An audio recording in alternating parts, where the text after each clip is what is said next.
Good morning, student. Today I am here to teach you geography of class 10 and the chapter name is resource and development.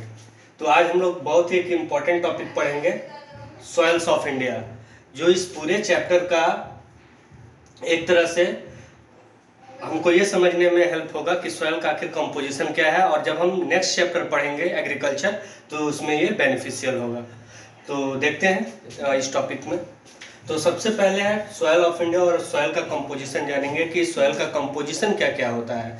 क्योंकि हमारा India जो है एक diverse country है, हर area में जाएंगे तो अलग अलग टाइप ऑफ सॉइल मिलेंगे, अलग अलग टाइप ऑफ सॉइल मिलेंगे तो अलग अलग टाइप का एग्रीकल्चर होता है उस पर, तो वेरी करता है सॉइल का प्रॉपर्टीज। तो उसी कंपोजिशन को समझेंगे कि आखिर सॉइल किस तरह से बनता है और उसमें क्या क्या एलिमेंट्स होते हैं, देखते हैं। तो सबसे पहले आता है सॉइल का कंपोजिशन में सैंड, जो एक फाइन पार्टिकल्स होता है जिसको हम देख सकते हैं, लेकिन इसका सबसे बड़ा डिमेरिट ये होता है कि अपने आप में न्यूट्रिएंट्स और वाटर को स्टोर करके नहीं रख सकता है, क्योंकि इसमें क्या होता है, गैप होता है, इन सभी के बीच में गैप होता है, जिसके कारण न्यूट्रिएंट्स और वाटर को ये स्टोर करके नहीं रख सकता है। उसके बाद आता है सिल्ट। सिल्ट सैंड से छोटा पार्टिकल्स होता है, और इसका भी एक डिमेरिट है कि ये भी स्टोर करके वाटर को और न्यूट्रिएंट्स को अपने आप में नहीं रख सकता है।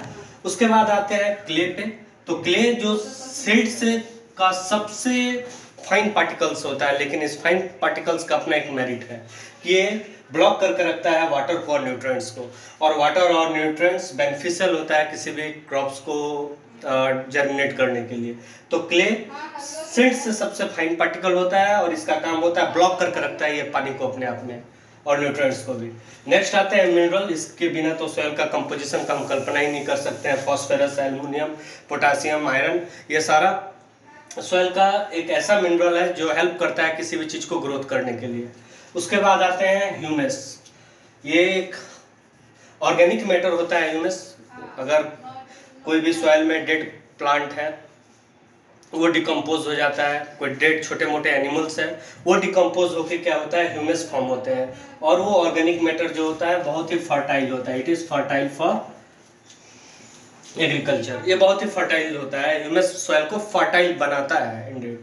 उसके बाद आते हैं गैसेस, ऑक्सीजन और नाइट्रोजन, और वाटर के बिना तो सॉइल हो ही नहीं सकता है, तो वाटर का भी इसमें कंपोनेंट होता है। तो ये हमारा कंपोजिशन है सॉइल का, sand, silt, clay, mineral, humus, gases और वाटर।